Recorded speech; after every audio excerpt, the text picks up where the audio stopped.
Pinamaligya ko pa man ang akong kahayupan. Ayo. Ayo. Ay, nanay. May naaga po. Naman. Sulod anay, madam. Sige. Nantoyo mo, madam, kaaga pa man nimo. Ay, nagkadigad akong nanay kay bati-bati ko pan o, di ba? Gusto daw nimo kuno mag-intra sa amon grupo sa ginatawag nato na pasalo o kaya binta sahod.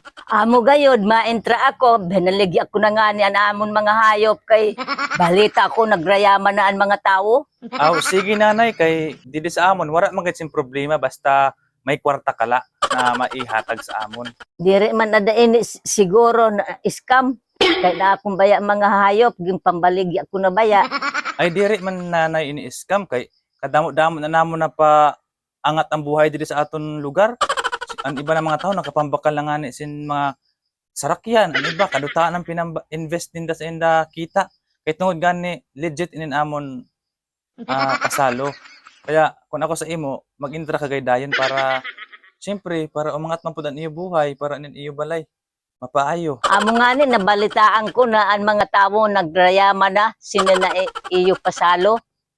Kaya gimpambaligya ako ang akong mga hayop kay maentra na ako. Pinakamaayo sa ni nanay kay minsan nagadoble, minsan nagatriple ang imo kwarta. O magsambahan ang imo kwarta magtriple o dako-dako mababalik sa imo. May iho nga ala ako, madam, naman ina kay nagatubo ang kwarta niyo. Nanay, dili sa amon kay kun mag-intra ka, diri ka na magparahonga kay kun nano kay nagaerog sa imo kwarta.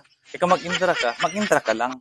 Di na magparahonga. Naghunga man la ako kay nano kay nakadako ang kwarta. Amo mang gayud nanay. Sige nanay, magpirma ka na didi. Para sa sunod bulan maka-intra ka na sa pasahod. Oh. Didi ka magpirma.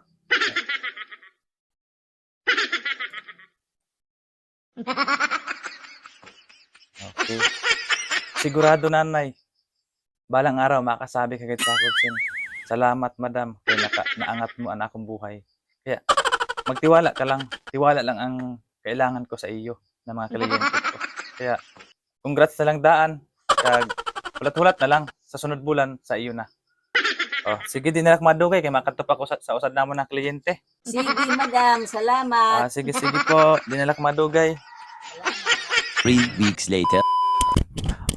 Ayo, nay.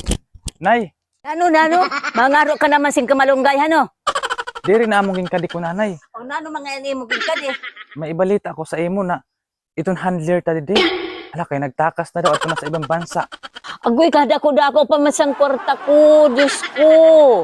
Anhong ko nala ini. Sus, huna ko diri man loko sa mga tao. Kaayo-ayo pa masansabot namon. Nano kay nahimo niya. Pinamaligya ko pa man ang akong kahayupan. Tapos, pag-abot sa oras, panlukuhon man lagalian mga tao. Diri ini kay maayo. May sinit, tagaan sin leksyon. Humanda ka sa akon. May paglalagyan ka gayon. Diri mo ako kilala. Ay nano nay, anon imo himuon? Basta, kay may himuon ako sa iya.